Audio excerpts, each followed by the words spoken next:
Hey, it's me, the NPC. The future of the Smash Bros. Series is anyone's guess right now. Will an updated port of the Wii U version be released for Switch? Are they developing an entirely new game? Is Melee HD a thing? Is Smash just not coming to the Switch at all because Nintendo hates money and success? While we wait for official word, I wanted to have a little thought experiment. What if a port was released for the Switch that not only included new characters, but as many new characters as possible? I'm talking about clone characters as far as the eye can see.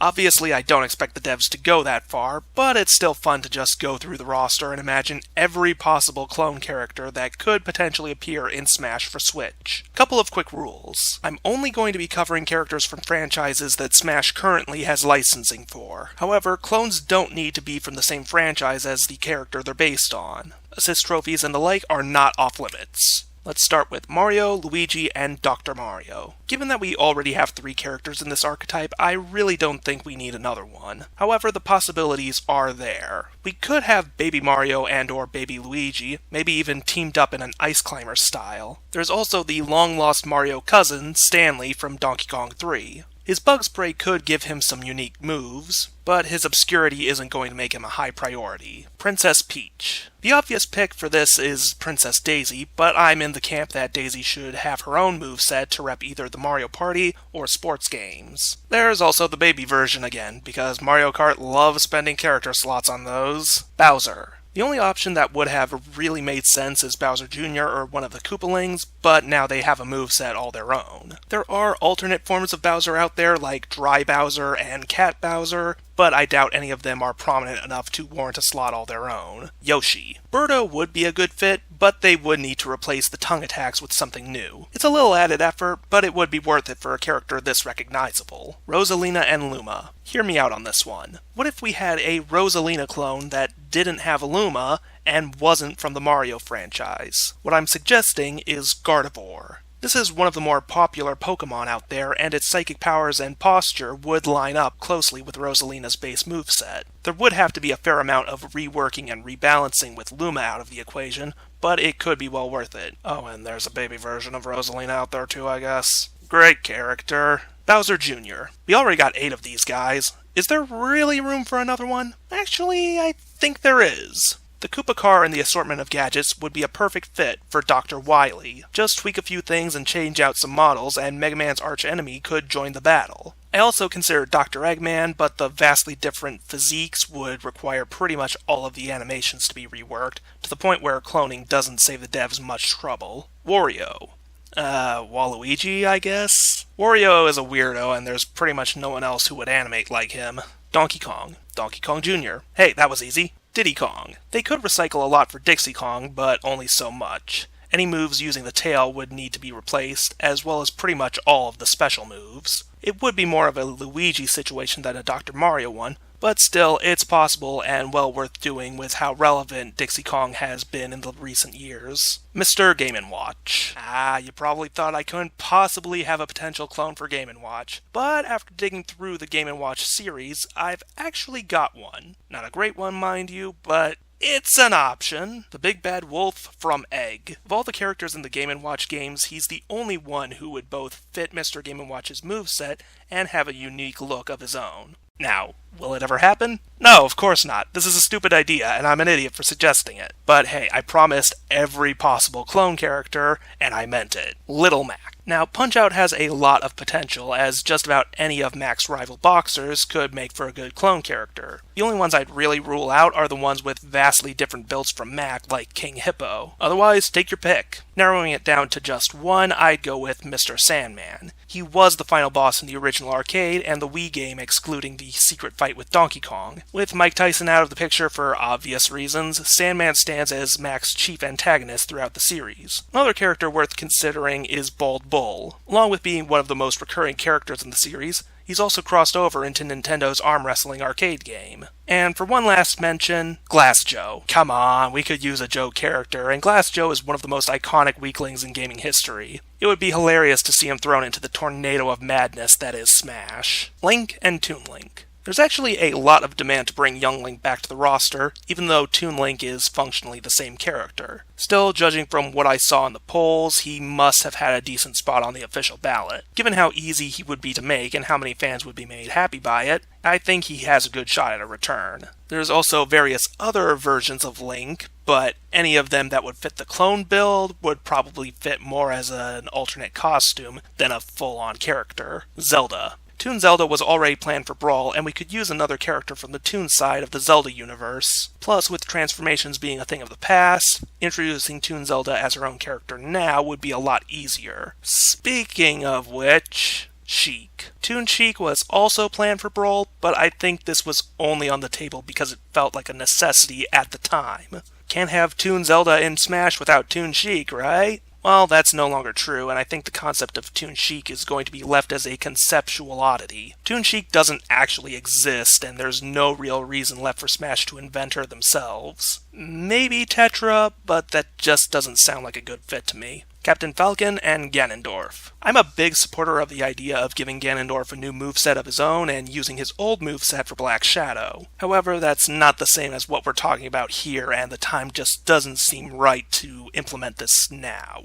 There's a few other F-Zero characters that could be Falcon clones, but none of them are really worth it. Before you say Blood Falcon, he's basically available as a palette swap already, and that's probably where he fits best. Maybe Blaziken? Might work. Samus. Dark Samus clearly matches up a lot, and there are already a few Phazon-based moves in the game as part of her assist trophy. There's also Psylux, who is likely to be a big part of the upcoming Metroid Prime 4. Either of these would need some reworking, but Metroid really needs another rep. Zero Suit Samus. Yeah, I got nothing. The combination of jet boots and stun gun is so unique that not even Zero Suit Samus herself uses it in her actual games. So, of course, nobody has a skill set to match. Pit and Dark Pit. I mean, do we really need another one? Sure, we could remove the wings for just a dual-wielding character, but Pit's animations are so floaty that they wouldn't make sense on a different character. Just leave it, I say. Palutena. Well, as staff users go, Crystal has been waiting patiently for a while. Although, how funny would it be that the character fans have been pushing for as a Star Fox rep with a wholly distinct moveset ends up being a clone of a Kid Icarus character. Going back to the Kid Icarus series, Medusa and Viridi could work, but a lot of personal touches would have to be added. Marth, Roy, and Lucina. Yeah, because if there's one thing Smash needs, it's more anime swordsmen. Honestly, though, there are plenty of other Myrmidon characters that could fit this archetype. Sigurd's game is considered by fans to be the best in the series, Eliwood brought the series overseas, and Alm and Celica are very relevant with the recent remakes of Echoes. There are possibilities, just not many that we really need. Ike. Insert craw meme here. Robin. Morgan. Literally Robin Jr. Done. Corrin. Kana. I can do this all day. Duck Hunt. Nah. Kirby. Oh, I have not been looking forward to this. Kirby characters are just weird. There's just no one else that looks and moves quite like them. Even other Kirby characters don't really fit with Kirby's moveset. I think the only character that could borrow moves from Kirby is Jigglypuff, and hey, they already did that a long time ago. King Dedede. Even if you wanted to recycle him for an axe wielder or another hammer user, who the hell else moves like Dedede? Maybe Darunia? Maybe not. Meta Knight. Finally, a Kirby character that actually makes this easy for me. There's Dark Meta Knight, but he'd probably fit more as an alternate costume. Much more interesting is Galactonite, who actually puts some new spins on Meta Knight's moveset. Fox and Falco. Obviously, Wolf needs to come back. While we don't really need anyone beyond that, there are the other members of Team Star Fox and Team Star Wolf that could fit into this archetype. Possible, but not probable. The Pokemon series. Now this is where it gets easy. Almost all of the Pokemon in Smash have evolutionary forms that could easily be made into clones. Pikachu has Raichu, the return of Pichu, and maybe Plusle and Minun, or even Pachirisu. Lucario has Riolu, Jigglypuff has Igglybuff and Wigglytuff. Greninja has Frogadier. I guess Mew could work for Mewtwo since its hitboxes are based entirely around telekinesis and a big tail. If Squirtle and Ivysaur come back, they could easily bring Wartortle and Bulbasaur with them. The only one that runs into problems is Charizard, as his earlier forms just don't have wings. Maybe they can swap the wing-based moves with new ones, but there's plenty of other animation hiccups that would have to be smoothed over. I probably shouldn't have much trouble finding another dragon that could fit the bill in all of the video game game series we have, but Charizard just has a weird build that other dragons just don't have. The long neck, the stubby legs, the T-Rex arms. I mean, what other dragon is shaped like this? The Mecha Dragon from Mega Man 2 that's 6 times the size of Charizard? Dragonite, kind of? Yeah, I think he's flying solo. Rob. Yeah, no. Ness and Lucas. I mean, these two already nicked a bunch of their moves from their teammates, so it only seems fair to let them in and actually use the techniques they invented. Also, with Earthbound Beginnings releasing internationally, Nintendo's absence only stands out more. Villager. They could take just about any Animal Crossing NPC and slap them on top of the Villager's moveset, but none of them would be a perfect fit, and it doesn't really seem worthwhile to single anyone out for this. Best, I could see them making a bunch of popular NPCs into alternate skins, but that's about it. Olimar and Alf. There were plans to graduate Alf into his own character, like with Dr. Mario, Lucina, and Dark Pit, but he just missed the finish line. You might think I'm going to say that they should finish the job, but I've got an alternative. Keep Alf a costume, and give the ideas that were in the works for him to Charlie and or Brittany. They have larger builds than Olimar and Alf, so that's one more distinction to set them apart. We Fit Trainer. Look, I'm not a miracle worker. Shulk. My immediate response is Dunban, since he was the Monato's original wielder, but he plays completely differently when he joins your team in the game proper. I think the more logical route would be to go the extra mile and bring in Rex and Pyra. Not sure exactly how they'd work since Xenoblade Chronicles 2 isn't out yet, but it would certainly be an effective bit of cross-promotion. Pac-Man. There's Miss Pac-Man and Professor Pac-Man, but I think they'd fit better as alternate costumes rather than standalone characters. I guess there's Talkman, but come on, who the hell remembers Talkman? The DJ stinks, the banners are crooked, and the cake should be chocolate. Mega Man. Both Proto Man and Bass could work very well, but before you suggest any of the spin-off versions of Mega Man, none of them animate the same as the classic one, and none of them have the same arsenal. The devs would basically have to start from scratch in order to make X, Volnut, EXE, or the kid possessed by a cyber ghost from outer space. Yeah, that was a thing. Sonic. Oh, this is pretty easy. Shadow, Metal Sonic, maybe even Classic Sonic.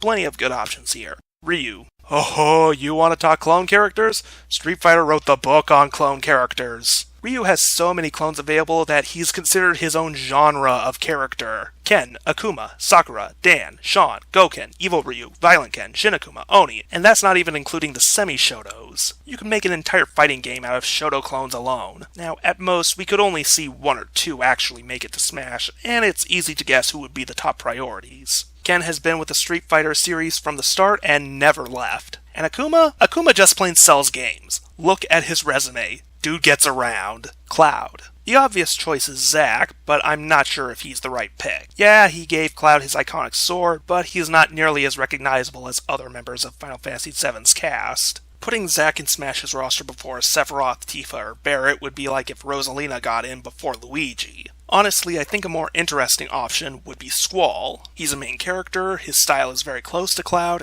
and he could put some cool twists on the playstyle. Specifically, I'd love to see them replace the Limit Break with a draw mechanic. Something where he'd absorb an elemental power that gives him a stat boost based on his opponent. Maybe I'm dreaming too big, but I'd love to see it. Bayonetta. Obviously, there's Jean. Nintendo has treated the Bayonetta series like one of their own, so this could have a shot. Ice Climbers. Even assuming they come back, there's not many characters I can see fitting their 2-in-1 playstyle. And if you tried to split an Ice Climber moveset into just one character, well, that just raises even more questions. And finally, Snake. Will lightning strike twice? We can only hope for not only Snake, but also Big Boss and Liquid. I mean, Solid and Liquid are already literal clones of Big Boss, so how perfect is that? We just have to see if Konami is willing to stop being Konami for a bit. And that's all I got. Can you think of anyone I missed? Who are your top picks of the characters I listed? Thanks for watching, and I'll see you next time.